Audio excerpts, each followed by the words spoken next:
Okay, so welcome everybody for the second edition of the Climate Data Safe. It's the Hackathon series.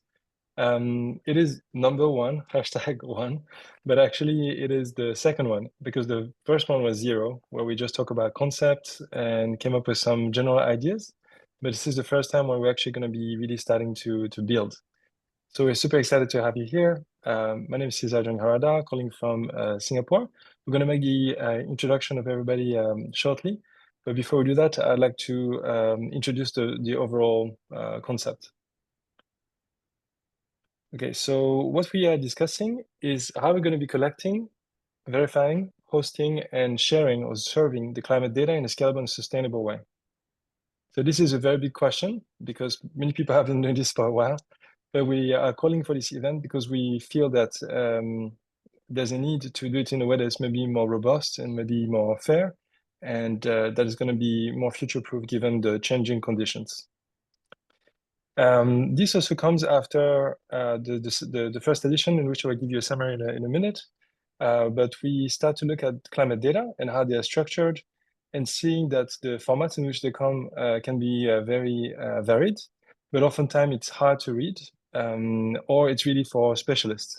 They come in various formats. A lot of them are behind a paywall or behind a registration wall, and so it's difficult to get this information. So what we did last time is that we gather a group of volunteers. We all volunteer here. Hi, good morning, Tim. And then we worked on different topics around how we can sort of create such a system to serve climate data. And so that was a month ago exactly. And since then, a lot has happened. So if you're in the US, you probably have been affected by the fires in LA. You're probably aware that the new administration came into office, that the US have pulled the Paris Accord, and it's the private sector again, or the philanthropic sector that has sort of stepped in as we sort of expected it. So Michael Bloomberg has provided 30% of what the America used to provide to the climate agency, the Paris Accord. So the landscape has changed a lot. And we also organized this at this time with a sense of urgency in anticipation for those changes. But we feel that we were so correct in our prediction of what was going to happen. So before we go further, I would like to sort of give you a recap for those of you that were not here last hackathon. Just really quickly, what happened last time. So this is a small presentation, and I'll go more quickly. So what we see from the previous administration is that in 2016, when the previous American administration came in, a lot of the climate science was defunded. Climate scientists were really scrambling to save data sets. And in the project 2025, they actually pledged to dismantle the NOAA, to use words of the new administration, and to so we expect a lot more destruction on climate science and climate data. And so what happened last time is a group of citizen scientists called Data Refuge got together and they tried to save some data sets, and they did, but it was the effort really lasted for 2 years. So for 2 years, people were motivated and they collected the data set, but eventually the effort started to wind down and lose steam.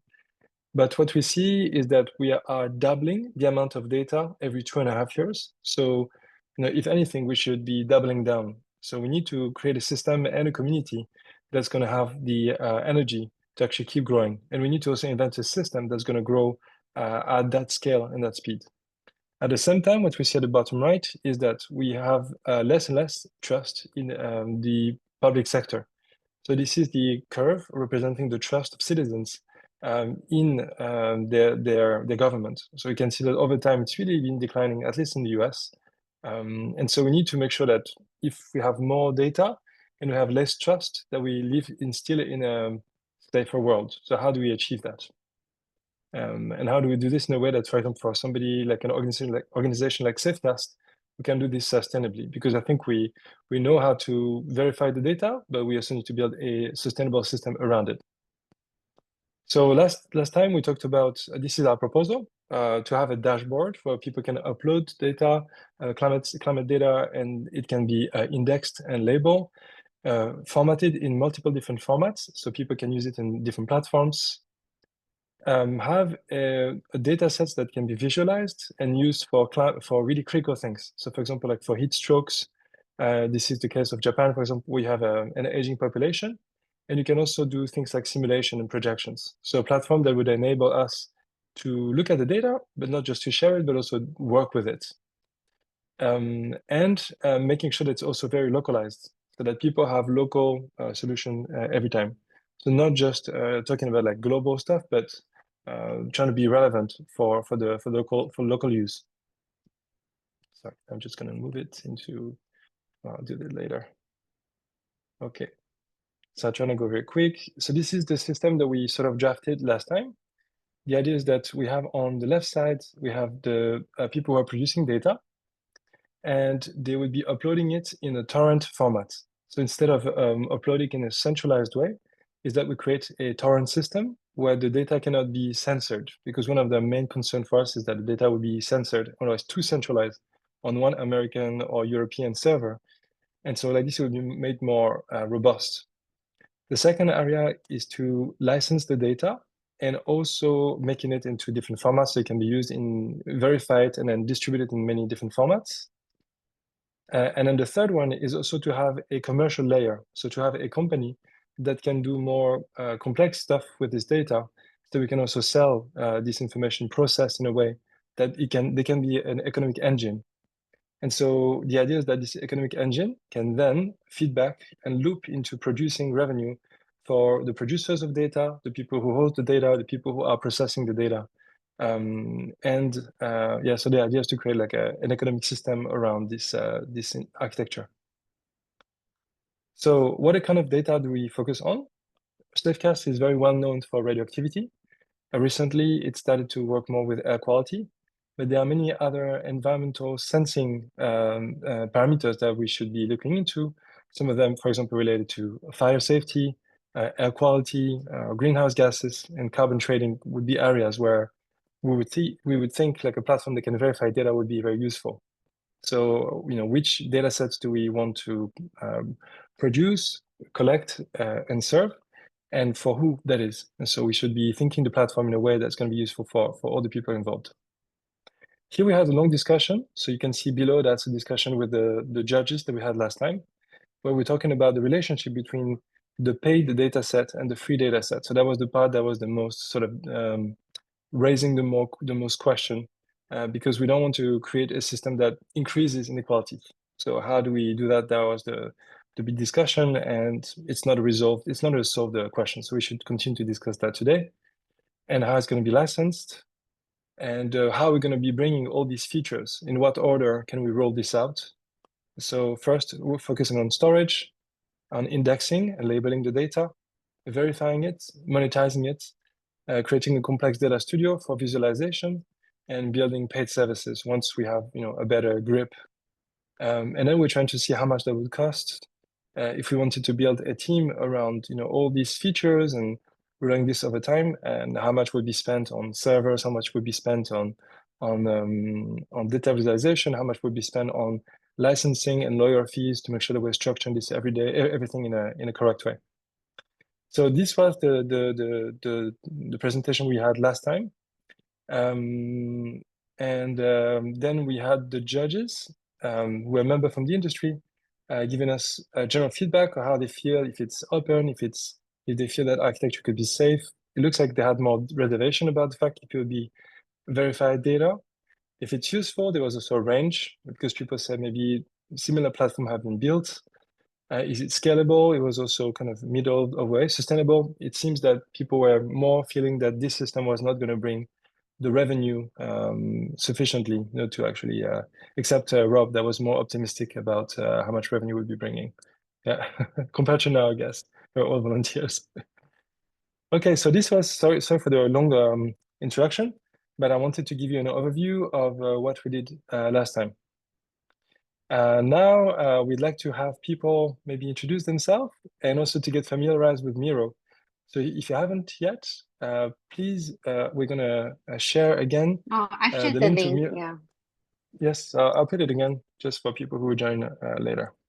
So please log in here. Okay.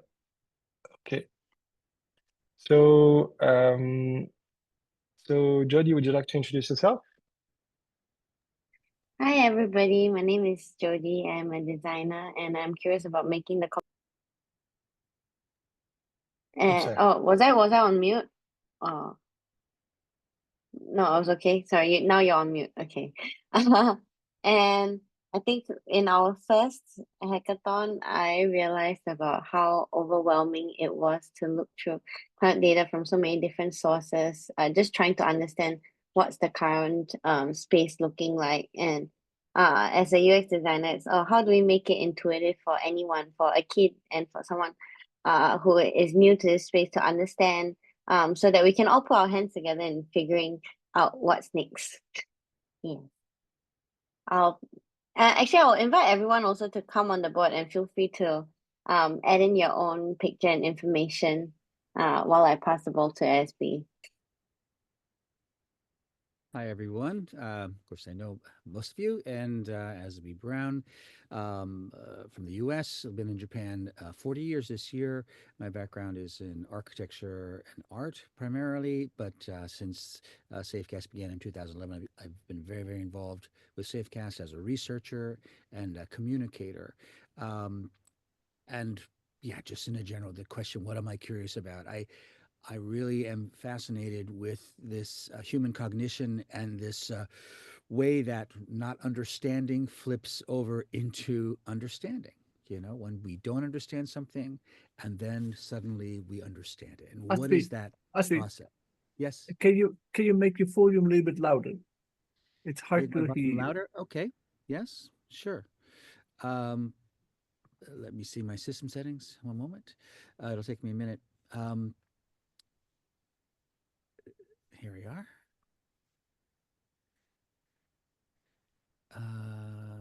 Input. Yeah, my volume was very low. I don't know why. Is that better? Is that better? Okay. Yeah, much better.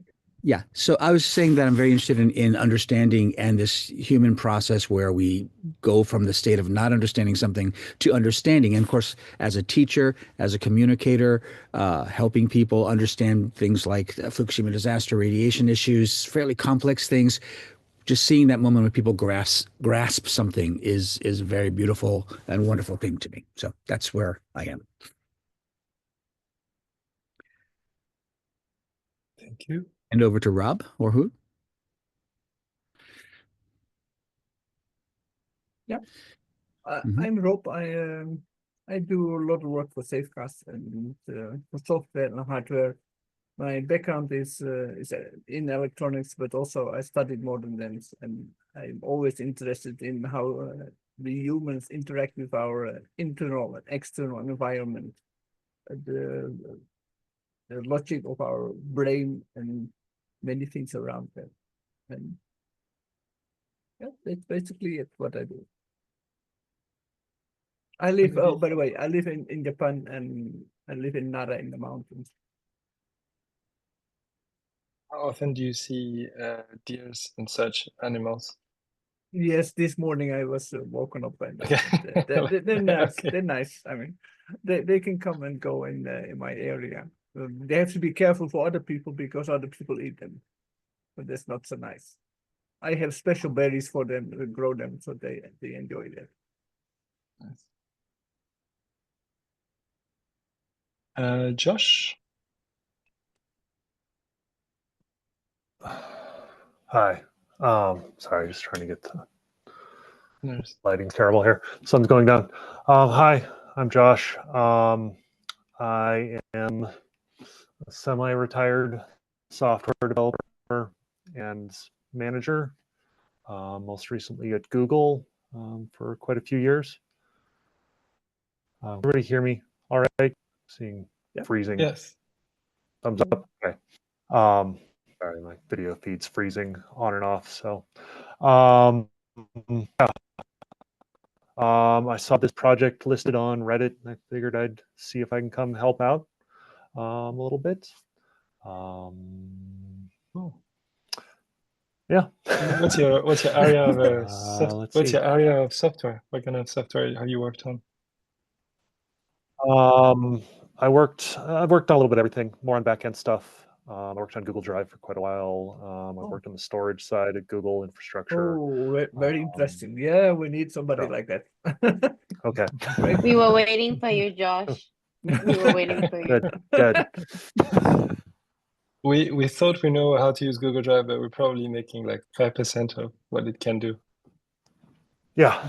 I know where all of the skeletons are, and there's a lot of them. Ah, cool. I hope in you know the the closet too. Yeah. Cool. Welcome. And you are located in the middle of the US? In which area Yeah, are you? Denver, Colorado. So Denver. Oh, cool. Nice. Thank you. Kazu? Hi, my name is Kazu. I'm working for currently IBM to deploy sustainability software to companies. For about 15 years, I was working in the sustainability arena in private and public sector. And before I was like a consultant to support companies to respond to the climate actions. And then I was working for a government, Ministry of the Government too, to deal with the climate agreement. So like half of my career was focused on climate change. And then after the self-cast, I was like waiting for the opportunity for like this, not only focusing on the radiation, but also climate change, which is also a global issue, what we need to deal with. So, like now I'm like in a tech area, so I'm excited to support this from like a data point of view or engineer point of view. I'm not expert of the engineering, but I would love to have such both point of view. So I'd like to enjoy this project. Thank you. Thank you. And you are located where are you located right now? In which area? Yokohama, in Japan. Yokohama. Yeah. Okay. Cool. And team. Hi everyone. So my name is Tim. My background is in architecture and urban design. So I'm with Loftwork and Fab Cafe. So I'm in Hong Kong now, but I'm based in Taiwan. Yeah. So I've been working with Aspie and Peter for 10 years now. So we've been working on and off to host different types of workshops, safe pass workshops in Taiwan and Hong Kong. Yeah, so I'm also right now with Loftwork. I'm working on AR as well. So, but with the focus on thinking about the kind of digital infrastructures in an urban scale. Yeah. Hi everyone. Thank you. And what are you curious about? So of course I'm I care about, I guess, in terms of SafeCast, in terms of the kind of the next phase and how can we kind of carry forward in a kind of sustainable way and also scalable way.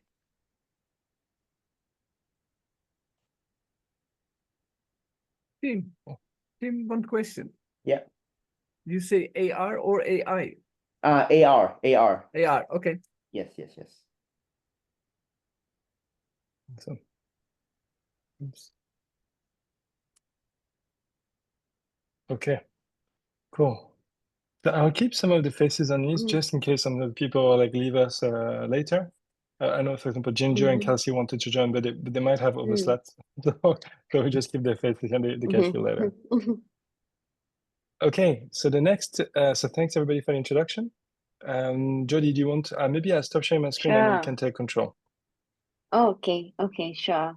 I mean, it's still the same screen. Give me a moment. Yeah, sure. If you have I control, I thought, think it might be. yeah, for Yeah. the next part of this session, I don't know if you can see the screen. Is it all okay? Yes. But It's a little I bit thought small, but it's okay. it's a little bit small. Okay, I'll do my best to make it big.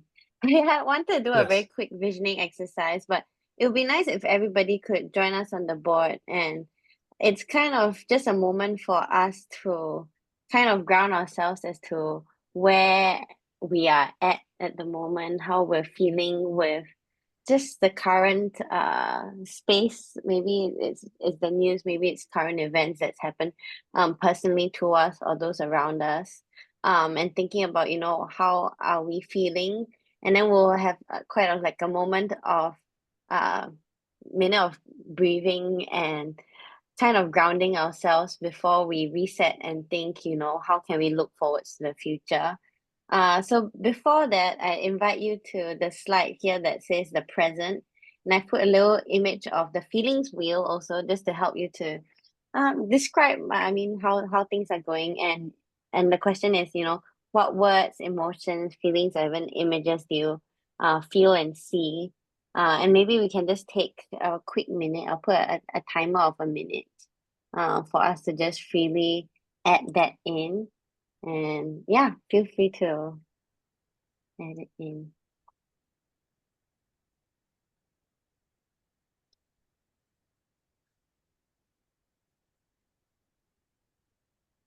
Sorry, Jody. When you say feeling, Yes. this is related to Safecast or just It can be and oh, that's a good point. That's a good point. okay.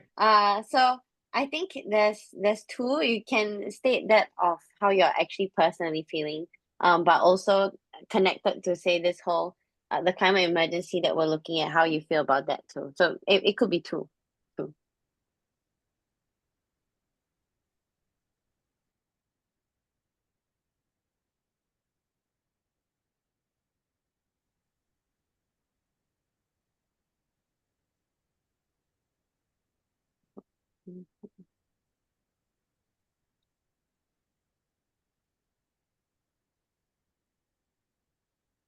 Oh, That was that fast. was a quick minute.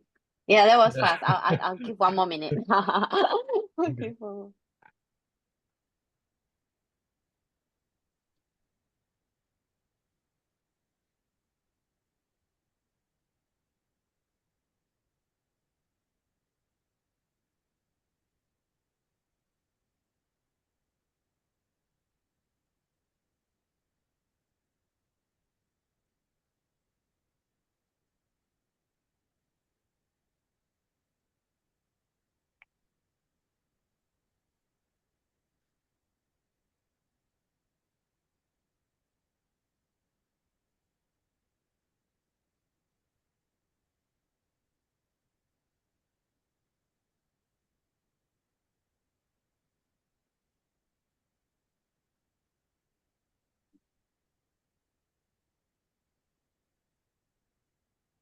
All right, last few seconds. Mm. Okay, we don't have to explain or describe it, but we can just kind of observe where everyone is. And the it's a very colorful, I guess, space that we're looking at, where there's a lot of both optimism, but also confusion, sadness. There's anger. There's also power in the current state. Okay, so just I know there's a lot of movement, so I'll wait for the few seconds as you all push this through. And then once you all are ready, I'm going to, in a moment, move us to a moment of a minute of grounding. So I'll just wait for the movement to be done. Are you all ready? Good-ish? Still a lot of movement. Okay, I'll wait. Mm. Okay, okay. And I'm gonna just bring everyone to me. I think for the next minute and a half, I'm gonna put a next minute and a half. I invite us to then slow down a little bit, to close your eyes and take very deep breaths. And if it's okay, you can put your feet to the ground and have your back straight. And as you close your eyes, and focus on both your breath in, and as you release, also areas that you aren't able to control, that of fear or pain or confusion that may have been stumbling, to realize that these are emotions that you can control and let go. And as you breathe in, for a sense of renewal, that there is both hope, there's agency, and the possibility of change in your own ways. And yeah, you can pace yourself to take these deep breaths for the next few seconds. And the timer will go off when it's done.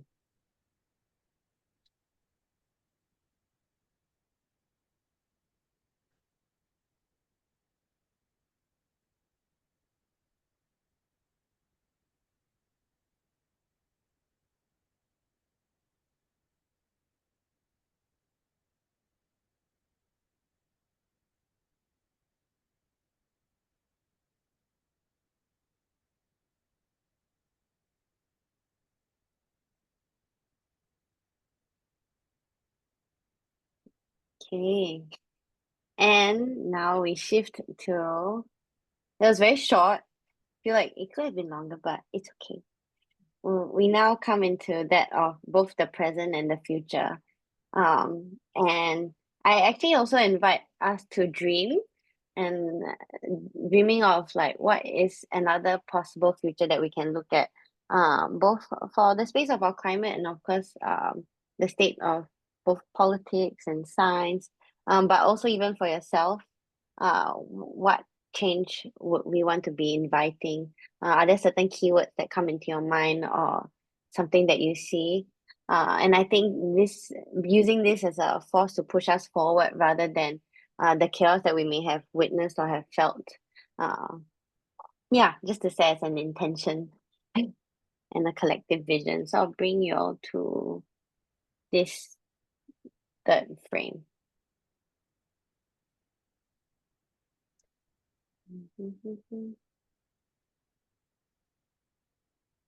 And I'm gonna set a timer for actually. Here, what do we do? Do we put text? Do we put images? What do you? Yeah. So feel free to text, emotions, images. Actually, I want to put stickers in. Oh, sorry, this music is too happy. I just need to calm down and give you some, let's see, cosmic vibe might be just it.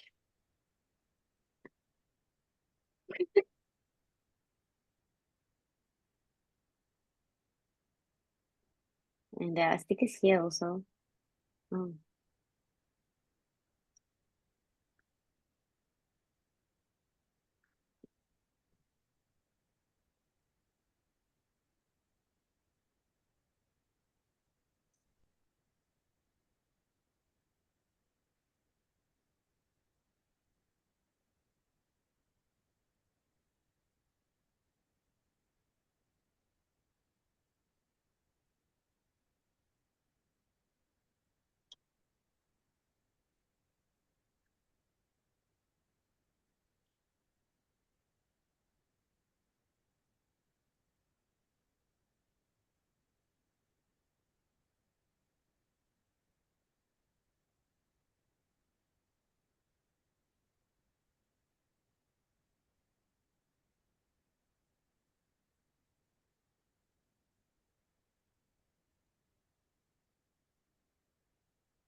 Is that mousse ice cream?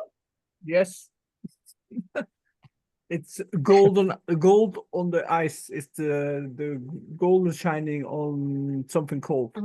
So there's always shining and glittering things on the things that you think they're too cold. Oh, wow. It's new from Godiva. Wow, it's nice.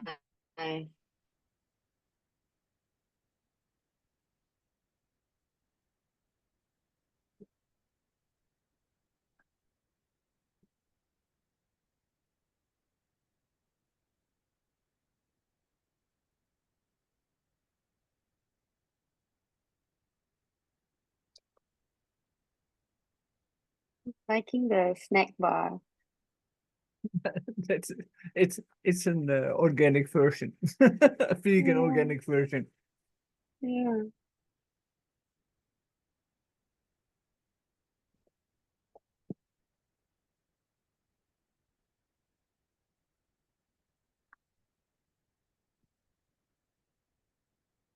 Wow. Yeah, I don't know if just like Nero's technology where they aligned that to and just with the music. But maybe we could get everybody to share very quickly, what words you picked and what you thought about it as you thought about the present and future. Maybe you can start with Josh. Oh, I'll unmute here. There we go. Off mute. I don't have anything on. Sorry. I'm worried about the future. Obviously, it's a tough time to be an American, and I know that what happens here affects everyone. It's a big country. But I want to do what I can to make my tiny changes, as the man says. So, use my What skills. what words did you choose, by the way?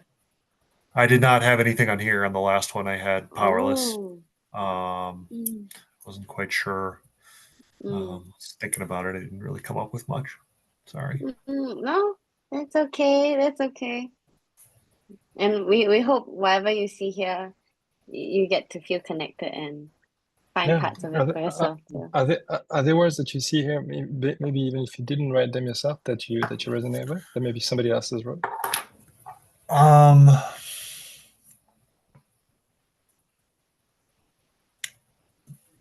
Collaborative seems good. I really like the. I'm not sure what kind of gloves that cat is wearing, but I like that cat. No, those it's just coming like dishwashing gloves. Yeah, it's dishwashing bringing gloves can change the world. it's bringing the gold behind him. It's pulling the Okay. golden things behind him. So it's cold Okay. for the feet, but it's warm in the heart. Okay. That's right. How about you, Rob? What did you put? I put delicious things to come, enjoyable things for the future. I'm looking forward positive what's coming. So change is good. Change is good. It's fun. There's Kazu, what seasons, did you? Yeah. Oh yeah. there's The gold. seasons mentally and physically and politically, and they come and go. And They come we've and been go. there in the Middle Ages. We've been there too. I mean, and the Romans had Nero, so I think it will be fine. Mankind will survive. Will be fine. And we are lucky that we can communicate easier. That makes it things much easier. It's true. And I'm waiting to get all our brains connected so we can. We don't have the physical bodies anymore to be connected and all the troubles with that. Good things too, but yeah, very true. Tim, what did you add? Sorry, I have surfing. Oh, perfect. and why did you That's say good. that? I guess I'm enjoying what I'm doing, but at the same time, like the entire environment, like, I feel like I need to balance all the time. Yeah. So yeah. But I felt, Surfing. yeah, I like it. It's enjoyable. It's also frightening sometimes. Yeah. Kazu, what did you add? I added participatory and joy because I felt that the climate change is like a centralized issue, which is dealt with like by government or international organizations, which is really far away from the citizens like everyday living. So we really don't care, and then we really don't have any informations or the importance of the issues. So maybe we need to participate more, and then we need to make it easy to understand. So, and then climate change is kind of tool for me too to think about how to be optimized and how to make it enjoyable. So yeah, that's why I added it. Enjoying Yeah. Yeah. And SB, what did you add? By the way, hi Pablo, welcome. Yeah, Pavlo Tkachenko joins us from Ukraine. Hi, Pavlo. It's 2 a.m., almost 2 a.m. for him over there. So Yes. we'll get up. Yeah, I think I Few think a lot seconds, about these please. issues. I will And come to you. okay. Yeah. So, Pablo, we did this sort of idea of a visualization exercise where we're putting our ideas down on these panels on the Miro board. And now we're just sort of discussing what we had done. And I think about this a lot, and I am not naive. I look at the challenges. I understand, very much. Like what Josh was saying, you feel overwhelmed, you feel helpless. It's such a huge problem. The reasons the right things don't happen are so stupid. They have to do with the worst aspects of human nature, greed, seeking power, seeking status, etc. But I can see a beautiful world in the future. I know there's a path through. I know it's a narrow path. I know the path gets narrower and narrower. Every day that passes where we are not, accepting the challenge, working together, being able to persuade people to help them understand the needs. And a word that comes to me a lot recently is psychic migration. That it's not just about the technology. It's not just about the tools. It's about, how do we shift a mindset to accept and assume that these priorities are in fact the most important and the driving need for us for our existence and the meaning of our lives. And this has happened before in the past. I think the American experiment, which right now we're seeing it as a crisis. Maybe the American experiment is going to fail. We don't know. But this meant people changing their assumptions about things and changing the way they behave and changing the way they interact. So I know it is possible. And the world I see, I put words like green and watery. Those were two of the big ones. I think it informed, creative, kind, nurturing. I think these things all have to happen and rooted. I think it has to accept that, yeah, sure, maybe we can go to Mars, but that's just, an escape for some people who will somehow be able to afford it. Anyway, I'm seeing the beautiful future, focusing on that to help people grasp that and not just assume it's hopeless and just build walls and protective systems to make sure you and your people survive while the rest of the world somehow flounders and dies. And Caesar, what did you add? Sorry, I went a bit all out on the visuals. Maybe I'll take control of this. I can sort of focus on an area. Okay, I'll replace the current. Okay, so this I can show. The first image I showed was this diagram. I think it's pretty famous in like future studies. You could have many combinations in the future, and of course there will be like multiple realities at the same time. But for me, like we'll talk about there's, for example, like Singapore is an image of like solar punk, even though it's not a democracy. But it's recorded. Sorry. But then the idea, like breaking the walls. I think we're in a period of time where we're building lots of walls, and I think this is not a good sign. We should be in a world in my mind that's regenerative, where there are boundaries, but they are like sort of consented and negotiated. That was striving for peace. There were times, as you mentioned, ASBI, where the American projects, but like South Africa had to go through this kind of transformation and crisis, and it's still still not stable. But there are historic precedent of striving. And what I'm also really worried right now is in America. This picture is from the pipeline. So this is a couple of years ago. And I'm concerned that we're going to have more of these conflicts in the next few years. And I really wonder how they're going to be dealt with, especially for native people whose lands are violated. But overall, this is for me is like the most important one is this area is how do we become really informed as a global community, and then how do we make our families safe, and that we can be creative and have fulfilling lives.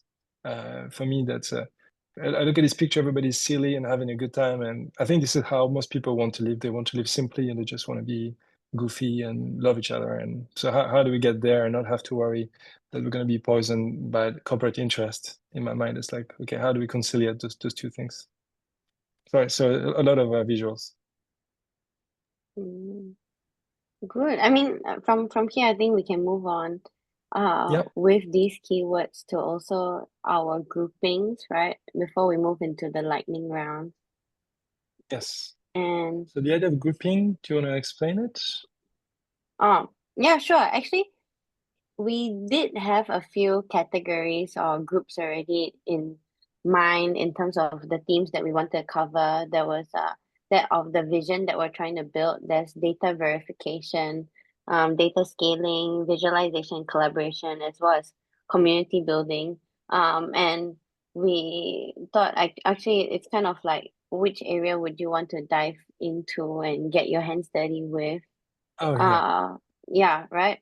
So yes, actually, I would say, yeah, everyone can.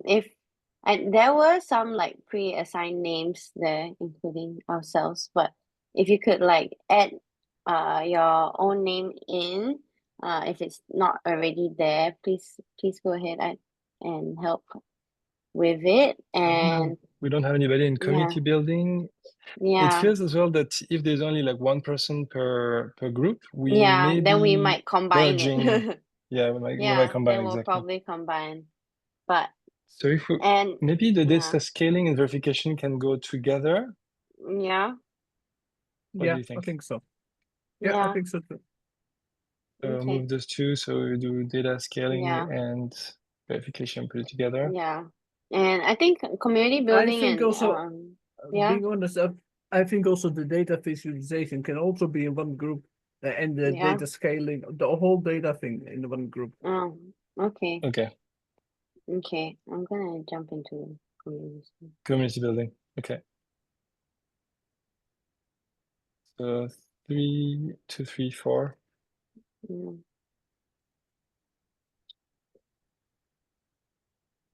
But the group 2 is very big.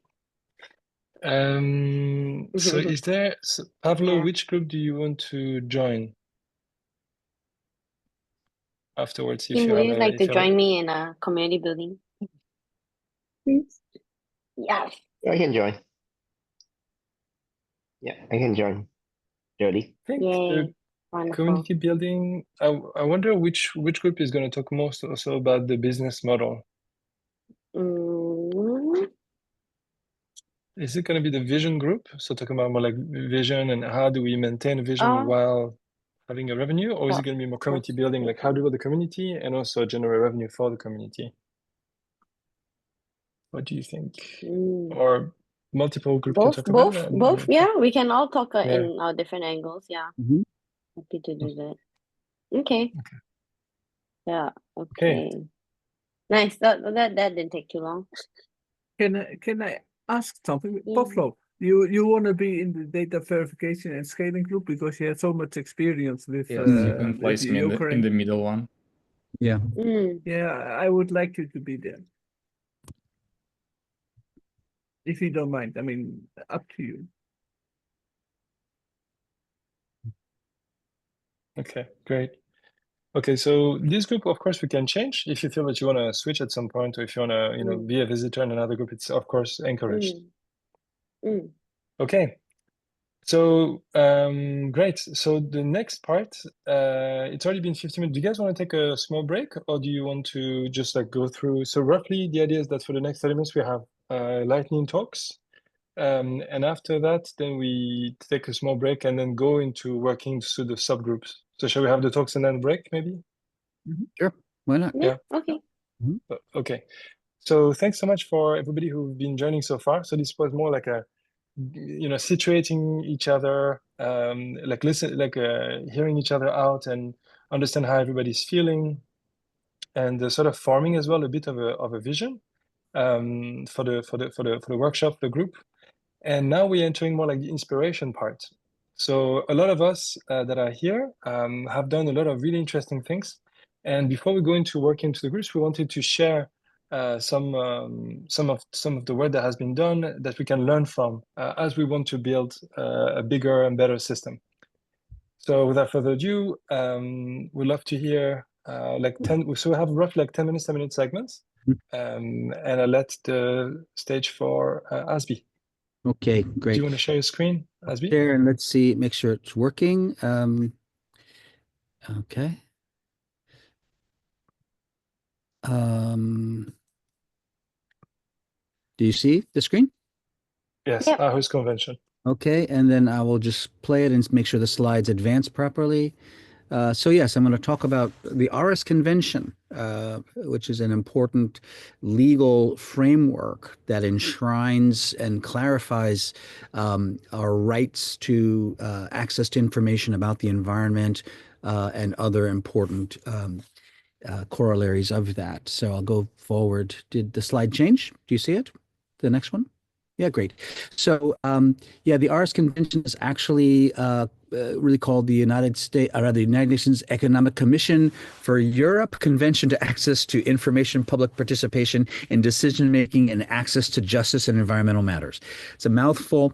Aarhus is, of course, the town in Denmark where it was, the meetings were held, where it was signed. It was adopted in 1998 and entered into force in October 2001. And it's primarily a European and EU-centered effort, but not exclusively. 47 parties, 46 countries, and the European Union, and all of the ratifying states are in Europe and Central Asia. So it's a fairly broad, let's say, consensus, legal guidelines that are in force throughout Europe and some other parts of the world. The United States is not a signatory. Japan is not a signatory, but there are observer statuses, and the process is continuing, and the membership is expected to continue to increase. It has 3 pillars. And these are, again, very, very clear. One is that we have the right to access to information, and it's defined as wide and easy access to environmental information. It means it should be transparent. It should be clear. Public authorities need to provide it in a timely way, collect it, disseminate it, and there are only certain situations in which they can refuse to do so. These primarily concern national defense and things like that. The next part of this is that we have the right to public participation in the decision making, that people need to be informed about projects that are on the drawing board, that are under discussion, and they need to have the chance to participate in the decision making process. Of course, we have a term called co-creation, which is very much popularized in sociology, et cetera. This is what this defines, and it is expected that people's participation, or the participation by informed citizens, by informed public, will actually improve the process and lead to better decisions, and crucially will increase that people see these decisions as legitimate. a lot of our issues now with energy, with pollution, with climate change centers on this notion that actors, countries, and industry, et cetera, are behaving illegitimately. So this is important. And the last one is justice. If the first two rights are not upheld, we have the right to recourse to justice. And these things need teeth. And this is often what's missing in these kinds of principles and guidelines that are promoted by government is where is the actual explicit right to justice in this. So there are some great strengths to this. It is as a statement of fundamental rights. This is the most powerful thing. And of course, this is sort of a spin-off from the UN Declaration of Human Rights, which was basically established really in the late 1940s, and this is something that is really, really essential for us to understand, that establishing one set of rights leads to this sort of cascading effect that illuminate other rights that we have, and this is one of those examples.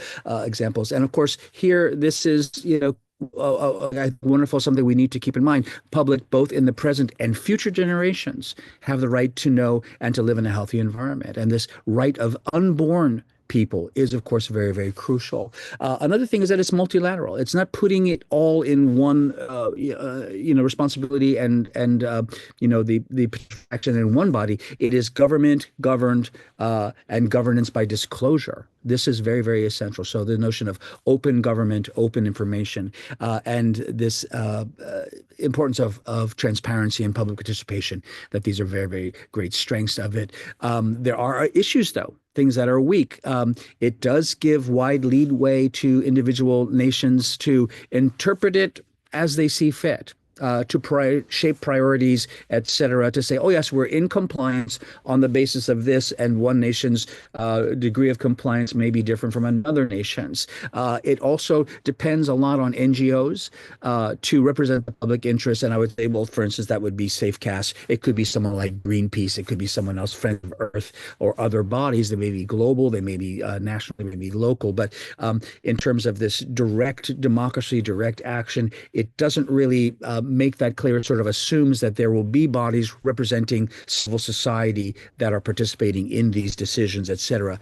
Other thing is that is procedural. It's less about, what are the outcomes that we want, and more about, well, what is the process we will put in place that makes sure that people are given the ability to participate. So this is some of the issues. Other issues, I mentioned that one of the loopholes is national defense. So you can imagine a nation saying, well, we're not going to disclose our fossil fuel or petroleum data because that's crucial for our national defense.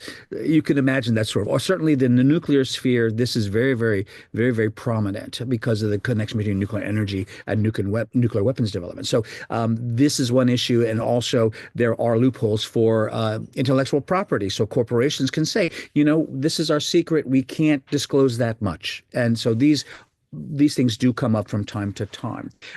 Some of the implications, though, are that we are behaving collectively, as societies, and we have the right to be responsible.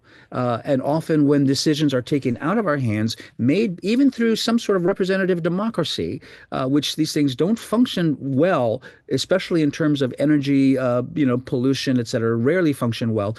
We have the right to be responsible and to say, no, we do not want that factory, we do not want that energy system, or to say, yes, we do want that system, even though we recognize there are risks, there are pollutions, there are other things coming through it. So we need to have that responsibility. And people can accept a risk that they don't completely understand if they feel that the process by which the decisions were made were fair.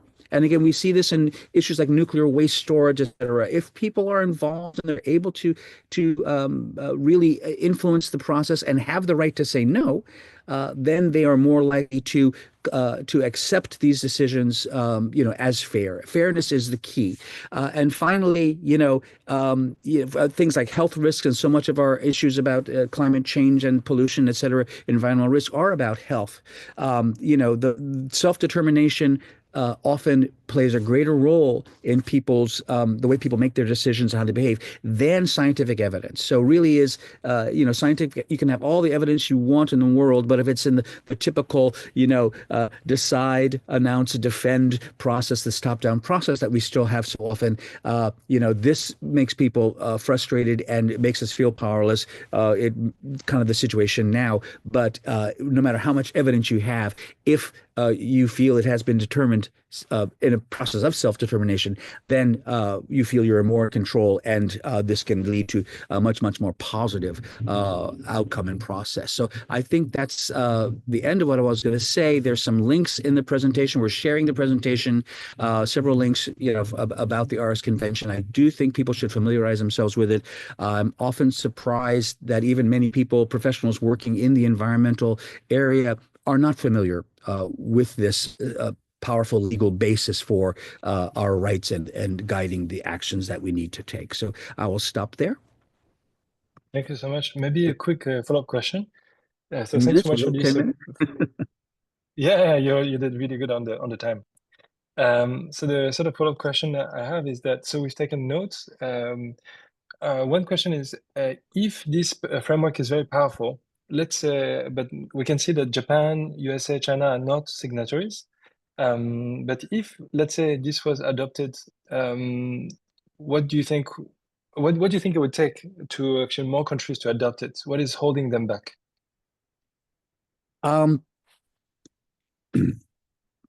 It's not a simple question. Because these things are binding, it requires, and again, I want to stress that this is a binding, agreement. So legally binding. And we do see in the case of the EU, often this is referred to in other kinds of transparency and environmental regulation, including, as we now know, for instance, circularity, making circular systems more sustainable, circular renewable systems being legislated in Europe. Often this ARIS Convention is a key to that. I think it comes down to simply political will. And, there is this resistance by nations, especially by governments, by leadership, who are strongly, of course, influenced by industry and who are often their main constituents. So this is there's resistance to make these kinds of commitments. It's kind of remarkable that the ARIS Convention was passed. This is often the case. It's like, again, we talk about the Paris agreements or these other things. These are very, very difficult often to get the political will to actually adopt them. So it's purely political. But I can imagine other agreements within nations, within regional governments that are based on these principles. These principles can be adopted, and I think they should be adopted throughout, not just at the very, very top, but throughout governance and throughout society. Thank you so much. Great. So we are going to move to the next presentation with Pavlo. So Pavlo was very kind to spend some time. Is Pavlo here? Oh, yeah, yes. So yesterday we recorded an interview, which is here, which is longer. But Pavlo, I think you prepare something else as well. So we can watch this one, which is talking about sharing data and conserving data in times of war. But I'll leave you the floor. So do you want to share some screen, Pavlo? Yes, I have. Okay. Yeah, great. I have some slides. Please, the floor is yours for about 10 minutes as well. Yep. So, my name is Pavlo Tkachenko. I'm from Ukraine, and we are NGO. We work on environmental protection already for 7 years, and last 3 years we have a full-scale war in our house, and we thought that, like first days, that environmental protection and environmental data will not be a subject anymore. But after 3 years, we see that it's still on the desk and it's still an agenda for us.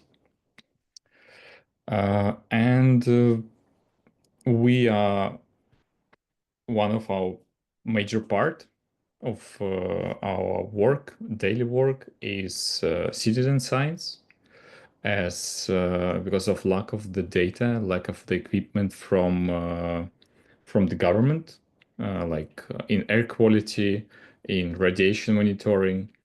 We search for solutions to do it by ourselves and to deploy different sensors, to use them as portable. And some of them we're building by ourselves, some of them we search around the world through the different partners like Safecast, like URED Monitor from Romania. And we doing these things with the support of organizations like Greenpeace, like Safecast, like Blues, and all that requires a lot of actions, a lot of power, a lot of resources, support even from the government. Like here, you can see how we were doing installation of sensors in Kiev, in Lviv, last year in May, already in last year, yeah. And everything from the sensors, it's like even if you have a sensor, you have to use the data somehow. It's not just a device install. It's the data comes somewhere. For that, we have a tool called Save Ecobot. It's a large system where we get a lot of information from. We take from not only from the sensors, we take also from official data sources, from different websites, emails, and it goes to the one server which processes it. And but if we will go to the case with the IoT sensor, then the question how the data is coming to us, the data that we will use and process. For example, the sensor from Safecast and Blues, it's a radiation measurement device. It works completely independent. So it has, for the power to main board to work, it has solar panel, it has battery, it has reserve battery if the power from solar panel will not be enough, and from the battery which charges from that. And it has for measurement of the radiation sensor. And then when it measures, it delivers the data through the cellular model, through the cellular connection. So how does it work? So first step, it's measuring.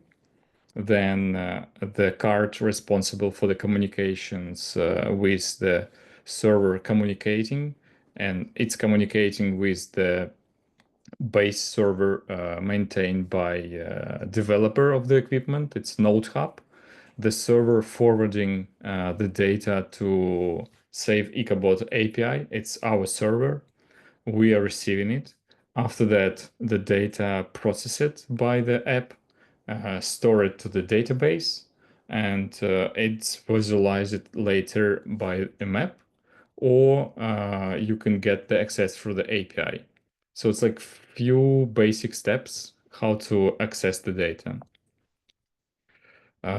Internally, the system, the part where it's the savicable doing, like the right column, it's like large application programmed on PHP. We have database in MySQL. We have file storage for some information. We have public available pages. We have different internal processes for communicating, for backing up, for easy access through the API, etc., etc. And for the most popular part, it's a website.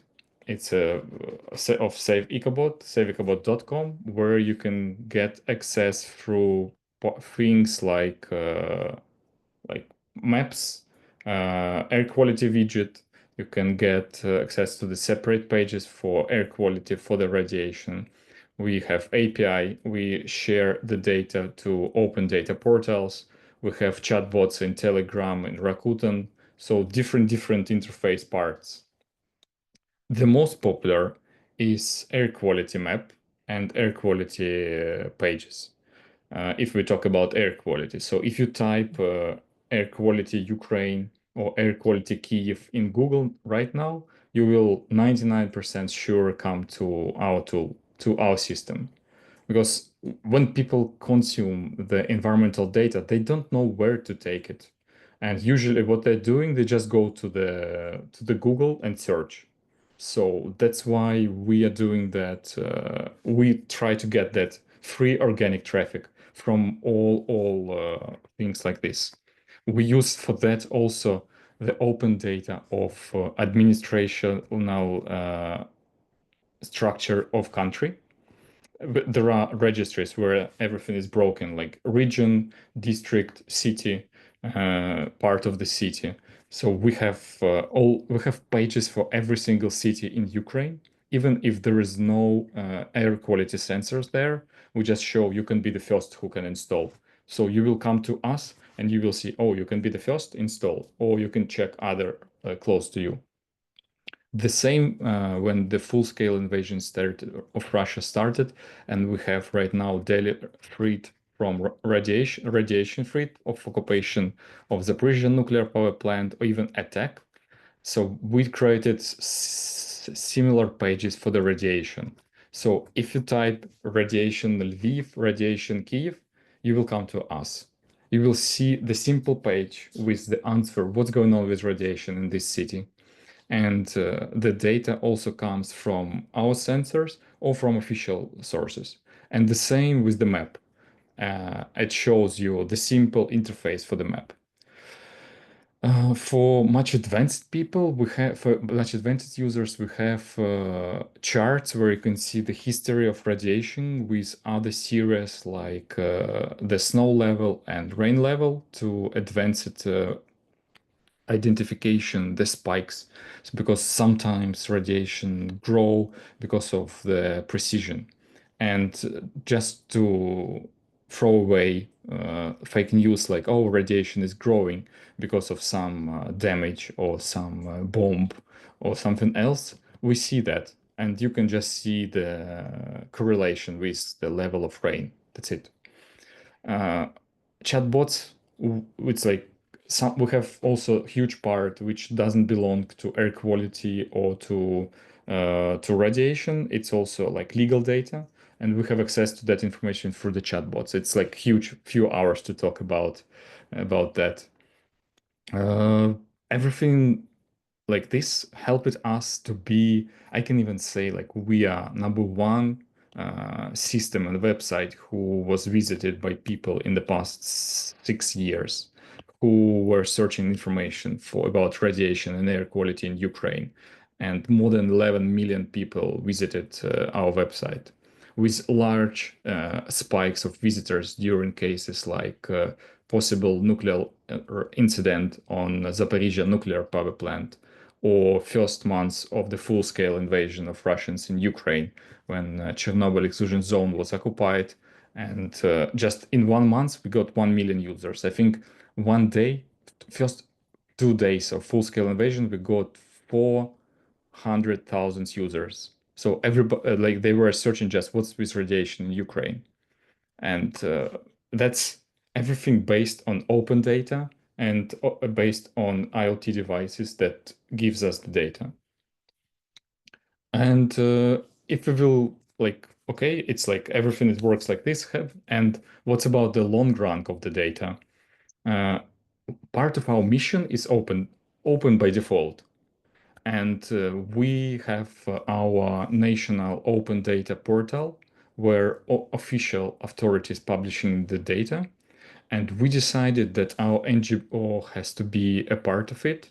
And we are every month publishing large archives of all the data we have in open format like CSV there. And it's popular. The large, one of the latest data set, it was background radiation data. We published it only a month ago. with the support. I won the small contest. It's called Open Data Ambassadors, organized by our Ministry of Digital Transformation together with Social Boost 1991. So, and we publish large data. So even if our system fails, then you can get the data. Plus, it's stored not only on our server, and it's also mirrored in some other servers, etc. So that's the story, and thank you for supporting Ukraine. Thank you for inviting. Thanks, Pablo. That's amazing. So Yeah. when you get a flood of people coming in, did you experience some downtime on your server, or was it just Yes. like how did okay, so how did you deal with it? How did you manage to recover from an overflow of requests and like your community growing so quickly? How did you set it up so you could scale so fast? It was so we had already at that time the Cloudflare, that's cloud network that stands between visitor and your server, and it can cache requests, and that helped us a lot. So we just improved or made advanced cache for the pages, as most of visitors are just watching just few pages. They would like to see a map, and they would like to see archive or history of measurements from few sensors that were spiky in Chernobyl exclusion zone. So we just set up the cache for them, and everything from there we're just going quickly. But still we have issues, and still we have to be more protected. We have to be more. It requires more attention to the architecture, and sometimes, and right now we need like to view from one more time fresh view. And I think that even if we will have now a huge flow of users, we will fail. But it's not a problem, and it will just help us to be more stable next day. Another quick question follow-up that comes to my mind is because you're in a war zone and your data is sensitive.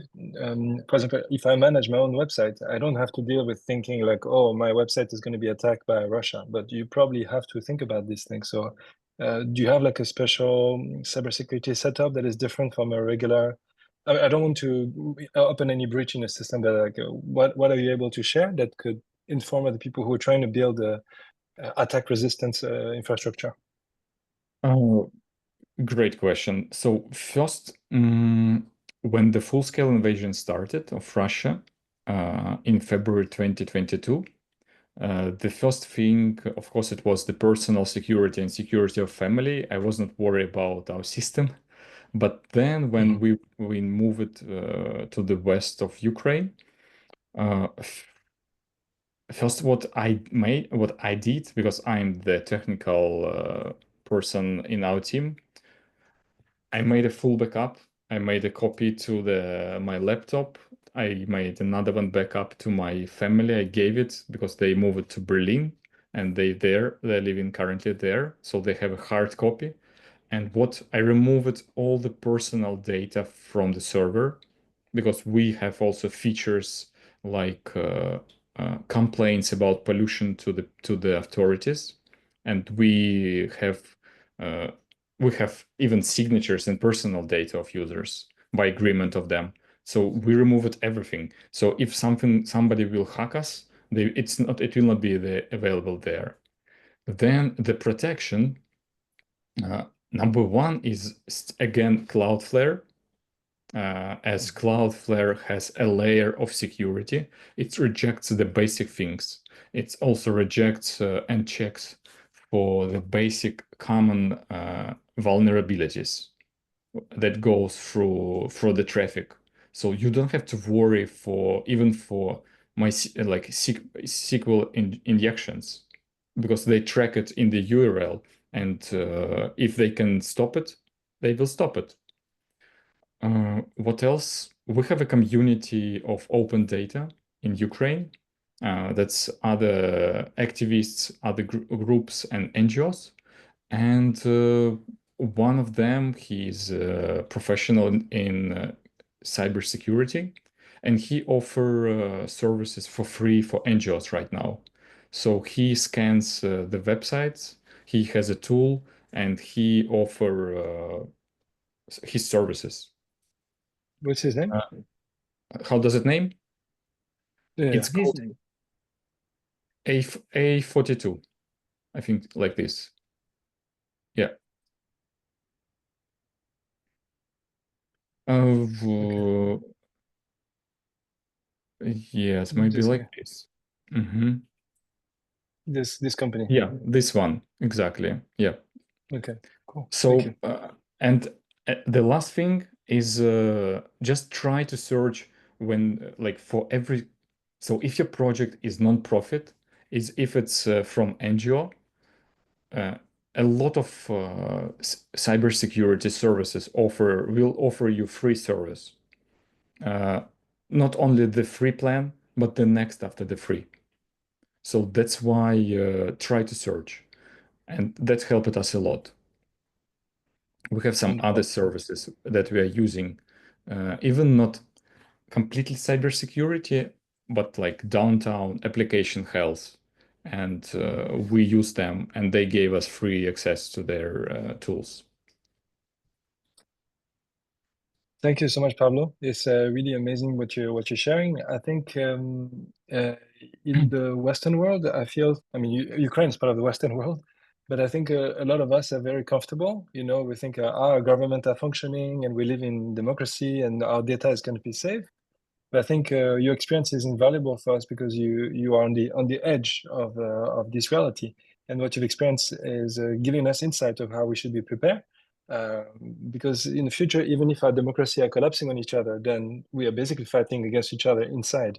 So we need to build systems that are learning from your experience. Yes, you're right. So So thanks. we also, before the full-scale invasion, we also were like, what can happen? So why the data has to be closed? And so who cares? But then everything changed one night.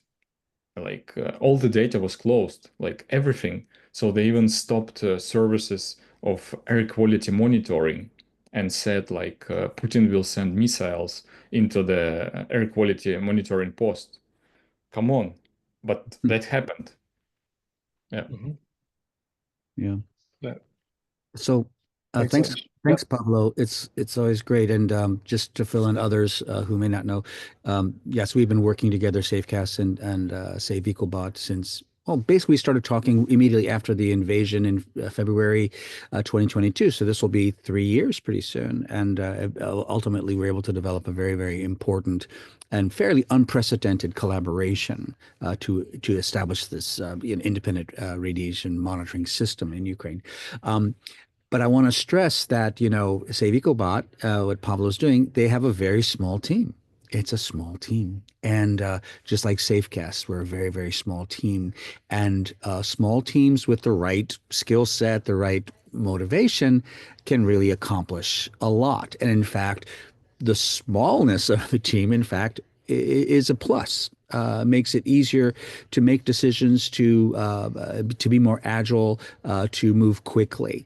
And for us, this is, I mean, we talk about agile teams and agile development. I think this is a great example of that. And I think it's something we should probably keep in mind. And the last thing I want to say is, if you saw Pablo's presentation, the principles open, this comes up time and again, right? And you don't need a lot of principles, a lot of values to guide your action, because again, everything cascades from, you want to be open, well, that means you're going to do this, that means you're going to do that. These things come out very logically and naturally. So just a few principles and guidelines are probably enough. And And you'll find a lot of people who share that. And the last thing I'll just say is that, in our experience, and I talk with Pavlo, almost every day, and just the stuff you encounter from officials, and we talked about Pavlo just before you came on. We were talking about our vision. What are the problems? How do you feel about the situation with the climate? And it's frustrating. Right? And often it's because officials just don't get it. Or if they do get it, they have some other motivation not to really do the smart things that need to be done. And this is very, very frustrating. And yet, we need to be the voice for doing the right thing and to Yeah, make it. it's the small example. I remember, SB, like a few days ago, I told you that officials came to me as representative of, say, Dnipro, to help them build radiation monitoring in the region of Ukraine. We were talking that, oh, great, we can work. But then at the end, they just dropped the call and said, oh, we're no longer interested in that. Come on, I spent a lot of time already. It's like you came to me, not me. Yesterday, they came again. Oh, no. They came again to me yesterday and said, sorry for such bad conversation last time. Let's work together. So after a certain time, your experience and your level of trust will be on such level, on such position, when even officials will start like coming to you and speaking to you. So that's also a huge important thing, that if you see that you're right, just move, be open, and like next day they will ask for the help. Yeah. Yeah, I mean, and again, Save Nipro, and having talked to Pavlo a lot, it really began, let's say, as a sort of adversarial relationship with government, and industry. Like, you're polluting, and we are going to make sure, we're going to try to force you to follow the regulations. And of course, that leaves a lot of bad will, and maybe they hate to Save Nipro and stuff. But the war started, and I think your attitude changed. He's like, okay, we're going to cooperate, for the sake of the nation. And it changes the interactions. It doesn't have to be adversarial. But still you encounter this bureaucratic mindset or careerist mindset, which stops things from happening. But yeah, if we're prepared to be very, very patient, and say, okay, they're not there, they're behaving idiotically, frustratingly, and we can laugh about it, but just keep the door open. It's important to keep the door open and keep openness towards communicating with these organizations and bodies and governments, because maybe they will eventually come around and find a way to collaborate, at least on something. And this is a very, very positive thing. This is what it means to change a culture. And we call it like dirty politician games. Because it's like, without that, without speaking with your oppositions, with your like internal enemies. Right now we have only one enemy, it's Russia. But I mean, like, you still have somebody who doesn't like your work. But next day you will have a meeting with them. You will have some public events, and you will have to talk with them. Without that, it's impossible to survive. And you live in the one we live on one planet, and we're living together. So yeah, that's important. Yeah, a lot of, and again, trust is essential there. And a lot of the time, and this is my experience, our experience with Safe Test as well, they just don't understand, what is it they're doing? Why are they doing it? Why are these people doing this? It's hard to believe in people doing this, on a volunteer basis for the public good, et cetera. It's hard for a lot of people in corporate the world or the government world to understand that there are people working on that basis. And once they understand, they go, oh, okay, we see. our experience, and again, I just don't want to spend too much time on this, but we had conversations with TEPCO, again, years ago, back in 2017, 18, where we were going to offer them, we just wanted to share our information, et cetera.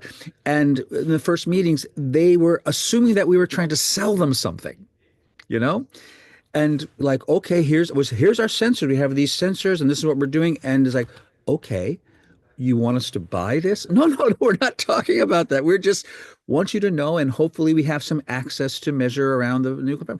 They just couldn't imagine, because they're constantly getting people coming to them trying to sell them stuff. And this is, you have to understand from their point of view, why it's very, very difficult. And if you say, no, we'll give it to you, that's our experience with RadNote, right? Is we say, no, we give it to you for nothing. And they're like, why would somebody give it to you for nothing? It's hard for them to understand that. So this is part of trust building, something to understand. What's that, Cesar? They think there must be a catch. There must be a catch. There must be a catch. Yeah. So anyway, but the last thing I'll say is that once they see and we see this in Ukraine, once they see, oh, the Lviv government is doing this, or the Cherkasy region is doing it, then everybody wants in. They want to be associated with something positive and new and, successful and helpful. And it takes a while for them to get it, and they may not be committed enough, but ultimately, this is changing culture and changing assumptions. Thank you so much. Thanks also, Pablo, for sharing. So this is it for the live sharing. We just want to mention that we have 2 other important recordings that we have done with Eric and Alex. Maybe we're gonna summarize with Jody very briefly the discussion we had with Eric. So you can watch this video that we have recorded. I think Rob watched it and really enjoyed it. But what we have been doing in this past few weeks, we have been essentially mapping all the funding opportunities that exist for the kind of project that we are doing. And this gentleman, his name is Eric Berlot, and his interest is to track, he's an ecologist by background. And so when you do ecological science, for example, you study the transfer of energy or the efficiency of traffic chain of food webs. So he's looking, okay, there's a particular climate, and there's a particular type of crop that come off the ground with nutrients in the ground, and then animals are eating each other. And so you measure the energy transfer between different animals. And so he has been trying to understand this at a high level. You can see that humans have changed the climate. And now he's trying to understand, like, where do we put our money when we talk about climate money? Climate money is very, very huge, both for industrial application as well as conservation projects. And so he's looking at where the big pockets of money are going, whether they are governmental, intergovernmental, corporate, philanthropic, and where does this money go?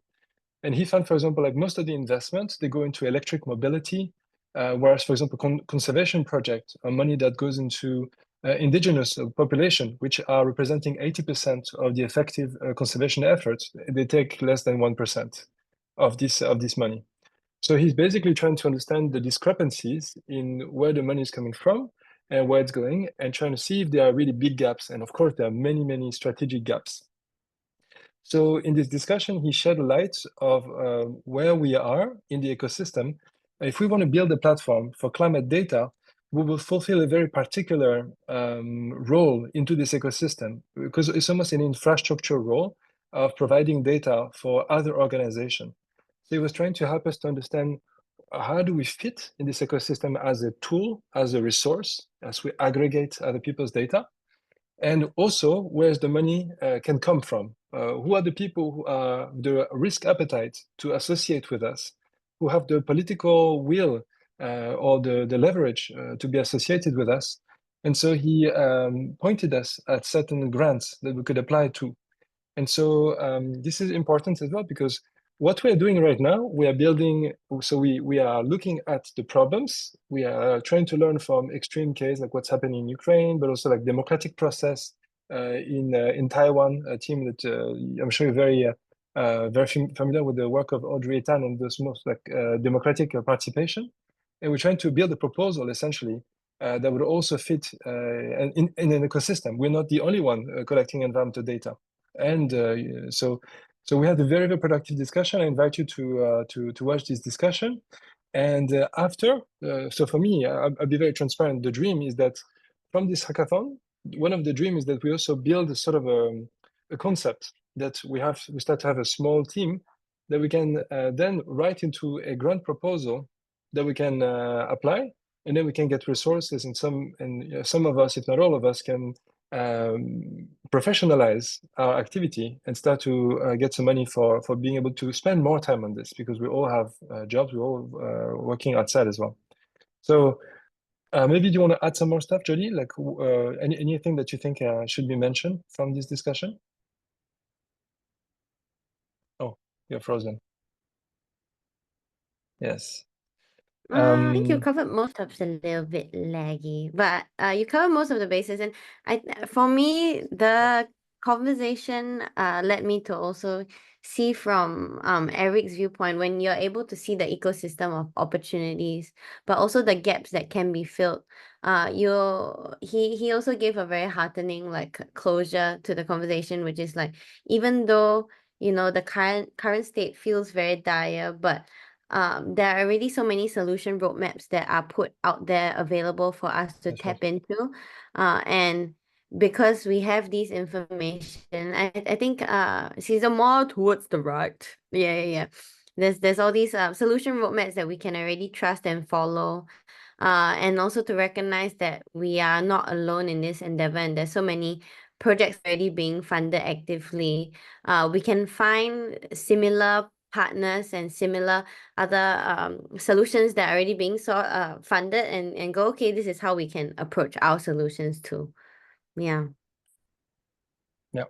Thanks so much. Yeah, so you mentioned there's a Project Drawdown that is a powerful sort of ranking of the climate solutions that are out there.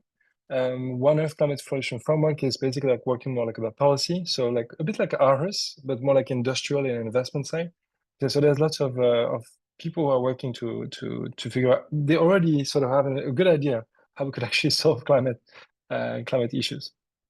Okay, the other talk that we had was Alex Onstein, just to say in one sentence, he built like really advanced imaging systems for holographic display. He also built communities around it. So he's talking about now he's building like conservation organization and citizen science project for schools. So he was talking about the power of education and the power of using technology to scale initiative. And it's a very interesting discussion as well. We had a discussion with Miles Delphin, who lives in the Philippines.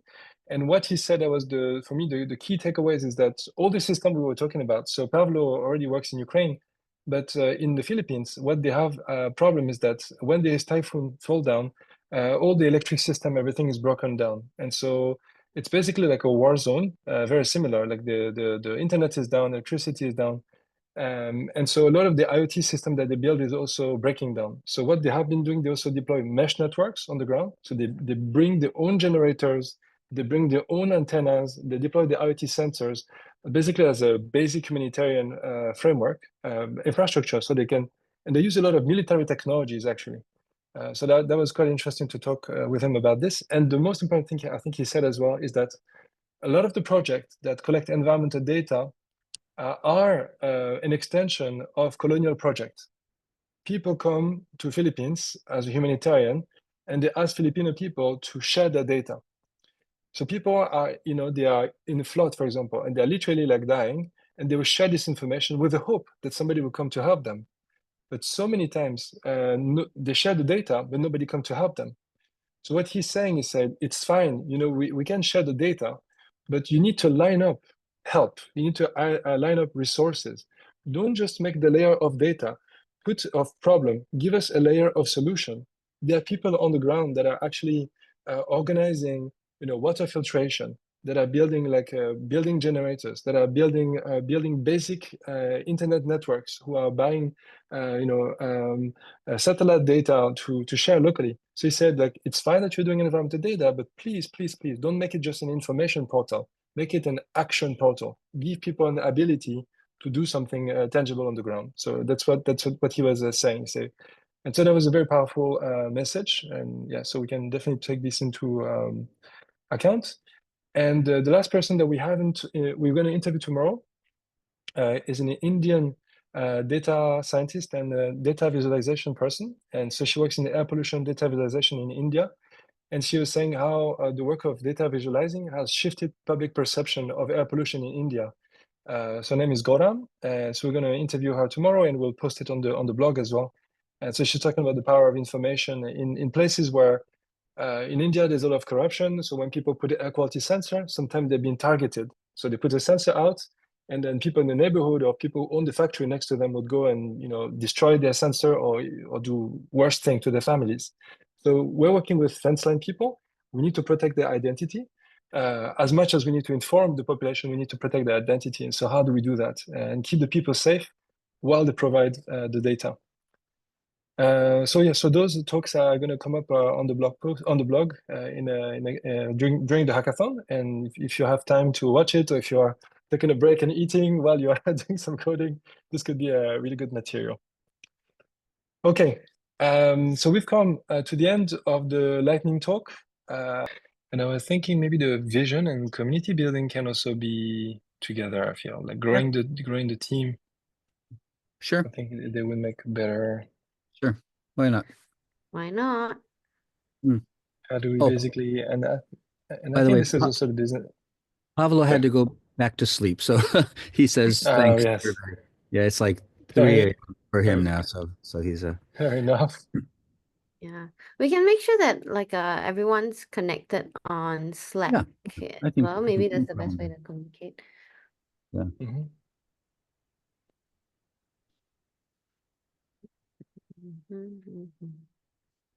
And Okay. for Slack, I guess everyone can join the hackathon group, but since you've got two groups, we can set separate groups for that as well. On Like Slack. say, yeah. So everyone's in one Mhm. hackathon group, and then also your own group that is to facilitate this exact discussion and building. Right. I'll find the link to the Slack group so that everyone can join.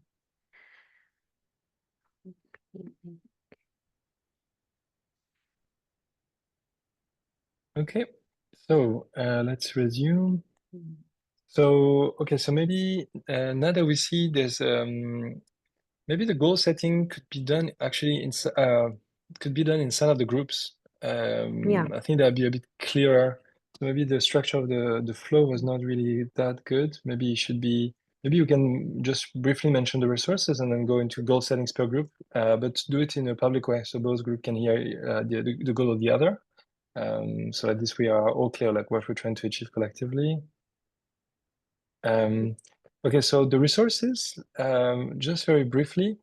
So before the climate data safe hackathon, Jody spent a lot of time to actually collect some samples of data of different climate related agencies. Do you want to tell us a few words about it, Jody?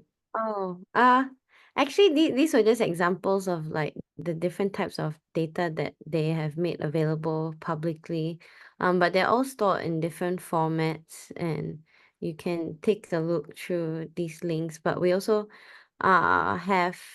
they have different viewers for it, depending on where you're downloading it from.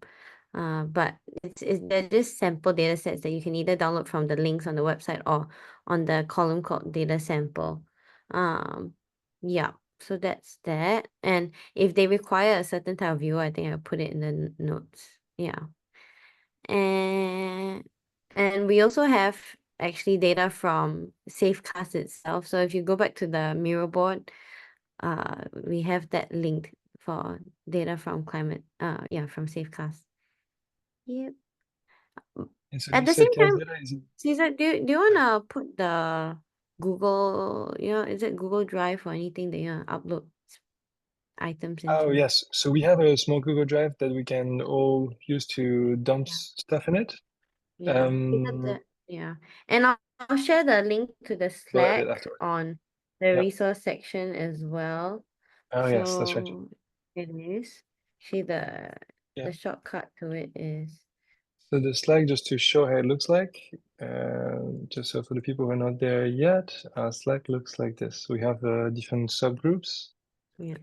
So that's the Amazing. Safecast page. And most of the stuff we are sharing it onto the hackathon is here. So this is where we're sharing news or like links or some practical stuff about the put a small screen capture for everybody so they get a preview of what it's looking like. Or the Slack. Yes, we'll set up the Google Drive in a minute, maybe after we break into the room, and like this we'll have a shared resource where we can drop shared documents in there. Yes, so that was for the resources. Okay, so let's go into... And I think also if anyone has any sorry. other resources, feel free to share, like add it in there. Just drop it in. Yeah. Oh, and the yeah, Miro we'll share the climate itself, the Zoom. Yeah. Oh, of course, if you're interested, we can make you an editor for the blog, for the climatedataset.org. If you're interested to write articles, if you want to repost stuff, you're most welcome to do that. We're going to add you to the blog, so you can become an editor. Okay. So now that's so we talk about the dreams and how we feel, context, learning, and now it's our turn to roll up our sleeves, and then get to work. So because we are a few of us, we've consolidated the groups into two. One, I guess, which is a bit more sort of the technical sides, and one is more about the vision and community building and maybe like strategy, business model. So that's how I see it's like kind of two groups. We've prepared some questions. It's or more like hypothesis based on what we have discussed in the last hackathon. So the first big question is about data and governance. So how do we independently govern environmental data in a transparent and participatory way? So I think this is going to be formulated with ASB. And I think ASB mentioned that a deliverable could be a statement of mission, of values and goals. It's almost like a manifesto in a way for this sort of offshoot of Safecast. It's got a lot of commonalities with the values and vision of Safecast in principle, but maybe there's a few things that are a bit different because it's maybe a broader agenda. So we I guess you'll discuss that. Another question is how do we make sure that this is financially possible to sustain? And so where do we trace the line between the data that is free and available for everyone, and what is the data that that can be sold or service that can be sold, and how do we make this in an ethical way? Another hypothesis would be that each IoT device becomes a blockchain wallet.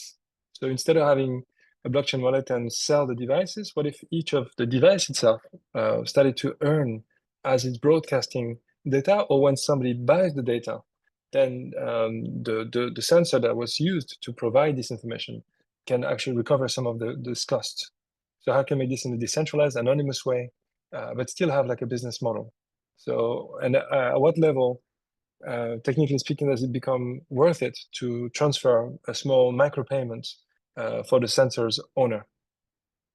So how do we build an IoT network of value? So do you have a device? Do they have a wallet? Is it a person that has a wallet and they own multiple devices? Is it possible that one person buys a number of devices, or they invest into devices? All this, to be discussed. Okay, so that's the first work group.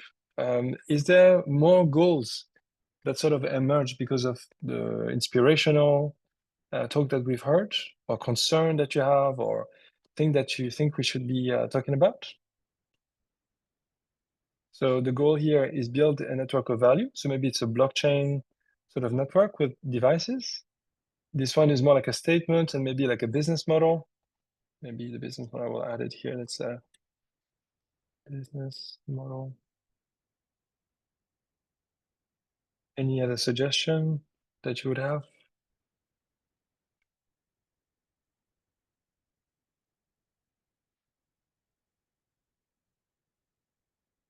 No? Perhaps something along the lines of what you had on, I forget where the slide was, but, an incremental roadmap, right? Just a plan of how, rather than having just a North Star saying, all right, this is what we can accomplish this weekend, this is what we can accomplish in the next 6 months, et cetera, et cetera. Yeah, that sort of thing.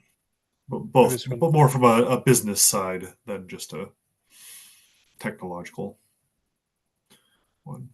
Right. So this is just a reference, but of course it'll be a different one. Yeah. That's a really good point. And the business model canvas, I'm just going to copy it, but of course it doesn't have to be so restrictive or so standard, but I'm just going to paste it there just as a reference. For those who are familiar with business model canvas, it's a framework where in one image you can represent how a business will function. Who are the customers, who are the suppliers, what are the products, and what is the market segment, and etc. So it's very simple but very powerful. Anything else from the Vision plus Community group? Team, I think you had a lot of ideas in the last session, and Kazu, maybe the relationship with governments. Do you have some more input that you want to share? Yeah, sorry, I was looking at some of the notes that I was writing last time. So, yeah, after that conversations we have, well, I don't know because, sorry, I don't have all the thoughts organized yet, but in terms of like trying to look into the pipeline a little bit, like what Josh was saying, what are the kind of low hanging fruits? And also the other thing, I think the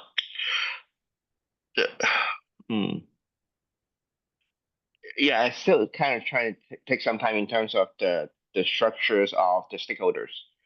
So there's going to be the user side, and then of course on the the team side. Let's put it that way. Like in terms of the team side, there's actually going to be a bit of two parts. I think we talked a little bit about that during our lunch in Singapore. Was the volunteer group and the pay group basically, right? Because if you were trying to expand, but how do you integrate that, or how it might be like we were saying that at some point it might be pretty much the same group, or on that note, like the little bit of the push, like the kind of reach idea was that can we, rather than having the binary of just you're inside a government, inside a company, or volunteer, then maybe there's a gradation of participations. Yeah, so that's where the whole like the potential ideas of the blockchain comes in. Yeah, but again, like that's the reach side of that structure. And then there's going to be the other stakeholder side where I think there a bit of quite a lot of inspiration from Pablo, and also like what you mentioned with Eric in terms of where the fundings are coming in. Yeah, because on the funding side, of course, there's like the idea that you were just talking with Eric about the ecosystem. How do we fit into this ecosystem to get a grant, right? But at the same time, at some point, you were also talking about the consultancy side. Yeah. So that's that part, and then there's the in my head like the types of data that we have, right? The types of data is regarding radiation is kind of often have a kind of peacetime trouble, because when everything goes well, nobody cares about it. Only when there's something happen, then you see people are participating, right? It's kind of a little bit different than the nature of the data itself is a bit different than air quality or water quality and all that, in terms of the perceptions that people have. Yeah, so I think that's also the things that I'm trying to kind of think about. Yeah, so right now I don't have a solution yet, but in a way I'm just trying to map it out in my head in terms of like kind of threading all these things together. Yeah.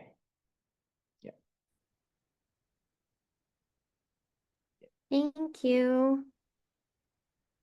Thanks. And I think, Jody, I think your concern was also how to make it accessible to really general public, because I think like you stressed many times that this is a very nerdy topic. I mean, it could be perceived as a very nerdy topic, and we need everybody to feel that this is relevant to them. And I think Kazu, you also mentioned that we should look at the type of data that is like vital, like flood data, fire data, the things that actually people's life depend on.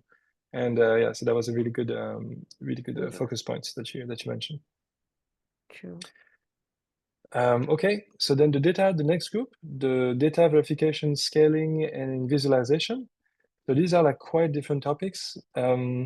the question that we were initially asking was like, how are we going to make sure that we, okay, so the hypothesis that we sort of formulated in the last meetup was that if the data doubles every 2.5 years, the amount of data, and we don't have much money, and we cannot afford Google or Amazon scale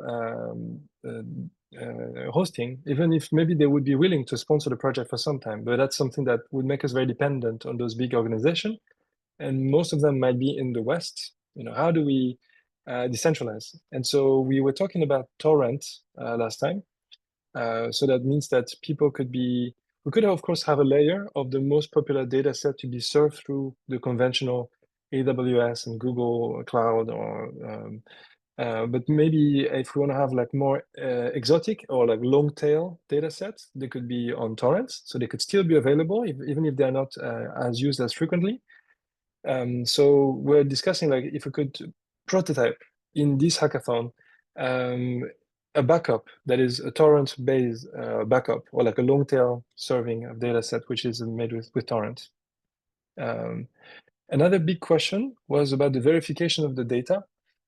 So if this data is starting to be done in a torrent way, if we start to have people who are tampering with our data sets, and how do we certify that the data that people are going to download is not going to be filled with virus and injection and so on. And so if we can hash the data, and we can have a directory where we point and say this data has been certified, and this is the key, or this is what you should have as a signature, or this is your hash, then people, even if they download the data, they could get a certificate that tells them, okay, this data that you are downloading is correct, and it's not been tampered with. This is the original data. There's not a bit that is skipped. So this would be something as well that could be interesting to prototype. Another one, and I don't know what happened to here, but I think it was about collaboration. So just like Google Docs has revolutionized how people collaborate on documents, because people can work on the document at the same time. Right now, there's no such platform for environmental data. People upload information on one end, and they're in their own environments, but there's not a platform that I know where people can, for example, change a couple of parameters to say visualize data. They can change, for example, a very simple example, but if you look at the Safecast map, because you have areas that have very high radiation, like in Chernobyl, or if you look at Fukushima, then the scale would make it look like everywhere else is safe. But if we were cropping and just removing those spike in radiation, then the whole rest of the color gradients in the world would change color, because then we would change the reference point if we just exclude high radiation area. And it would then have a very psychological effect that is very different to the general population, because they will see other areas that are, they will the color would be different, where they live would be different. So the psychological effect would be different. So if people were able to play with those parameters in the websites, or import, for example, like respiratory diseases on top of an air quality data set in India, then they'll start to collaboratively start to make new correlation, maybe not causation, but correlation of data. And so they would have a different, or Japan, for example, Kazumasa was talking about like heat stroke case. So if you have heat island data from urban sensors and the heat stroke in Japan, or the age range, for example, like data about distribution of age per neighborhood, then you could have like a new interpretation of data. So what I'm saying is that if we can enable collaboration about climate data, that would be a very, very powerful thing. And so how do we build such collaboration and data visualization, because they go hand in hand? How do you basically build the Google Docs of climate data that enables collaboration? And that's a pretty complicated thing, because data visualization itself is already quite hard, but making it collaborative is extra hard. Yes. So are there more things that you guys want to discuss? So the fact that we have Josh that worked on Google Drive, I think is incredible, because, for example, I don't understand on the software level how it works on Google Docs. Are people basically like entering data and then it's sort of digested through something, and they are like, because there's also version control, right? Or are they all like writing into a separate database and there's an aggregator? Like, what is the architecture that enables collaboration like that? Google Docs works basically by breaking everything down into very small deltas, very small changes. And so a Google Doc is basically a list of changes from the beginning of time, and as multiple people are making changes simultaneously, they sort of get interleaved. There is a centralized, for a given document, arbiter that decides what order these things happen. You have checkpoints along the way, so you don't have to recreate the document from scratch every single time. But that's fundamentally how Google Docs works, right? And obviously the same with all of the different tools, just slightly different flavors, the same thing. So when you're loading a big document, does it mean that we are loading the whole history of the document at the same time? There's in a the background? checkpoint, Okay. some historical checkpoint, but if you in theory can hit undo infinite, until you get back to a blank document. Even if, you have a 10-year-old document that's been updated millions of times, right? Like, in theory, all that data is still there. So cool. So yeah, so do you think knowing the change in usage, and I mean, young people, I think they just take Google Docs for granted, and they just assume that you can go and edit a document together, but it was a big leap. And so I'm wondering, like, do you think that such a collaboration tool is possible with different sort of data set that are more pertaining to like drawings, for example? Because you do that with drawing as well, right? Like you could do Google Slides. Yeah. It's part of the reason why Google's drawing tools are fairly rudimentary in comparison, is that, there's only a finite number of changes one could make, right? So you sort of boil it down to, a small number of tools you can only do a certain number of things with, right? I mean, you can get to, you can build something up that's pretty, but I mean, I don't know anything about Miro. I've never used it before, but my assumption is that it works under the same principles. As far as, what would we do with a data set? How would you have a collaborative data set? We'd have to do a lot of hard thinking about what sort of changes you want to make over time, right? What sort of collaboration you want to empower, right? Because it's not like, oh, I want to tweak the data for this particular locale, historical data. It's more like, oh, well, we want to filter it differently. We want to add detail in certain places. I don't know. I mean, I haven't thought about it. We'll put it that way. Yeah. I just opened up a collaborative map that I was working on as a team to quantify the amount of mangrove coverage on the island of Bali. And so that was a collaborative effort. So people were building like different shapes, and then we would go on a motorbike on the ground so it looks like there's already like a bunch of, and that was done like little by little and collaboratively, geographic data. So yeah. So I wonder if there's more like advanced stuff that we can do, but based on existing layers of information.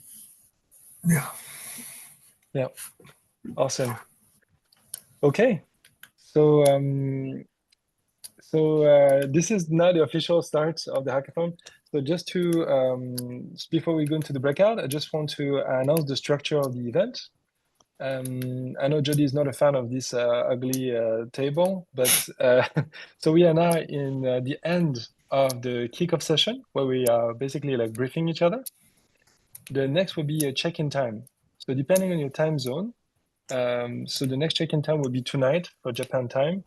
It will be essentially tomorrow morning for US times. And then there will be another check-in 24 hours later, essentially. And then the final presentation when we share. So there's going to be other people from the industry, people who work in data science, people who work in industry who are going to be there. And we're just going to be looking at whatever we have made. There's no big prize. The prize is saving the planet with environmental data. Good enough. But we'll be basically sharing. So the goal of the next 48 hours, of course, we need to catch up some sleep. We're not going to be not sleeping, unlike but the goal is to collaborate and trying to build together sort of a proposition. And so what we're trying to build eventually, so we will have one checkpoint. So here in the next few hours, I guess we can collaborate in those boxes here and in other places. Then we can do a second session of the second check-in. We can check in again with the same people here. And then finally, we'll present it in this order, explaining the vision, how we verify the data, how we scale the data, how we visualize and collaborate. Maybe we can swap around some parts, and eventually how we can grow as a community and and with a business model. Of course, we can change the order, but that was the idea, is that we can eventually formulate this, and then we will get some feedback from the judges. Yeah, so good to go. So shall we go into the breakout room? So we will need to have at least a co-host. So I'm going to make all of us co-hosts. I think we're all adults because we need to record what's happening in the breakouts as well.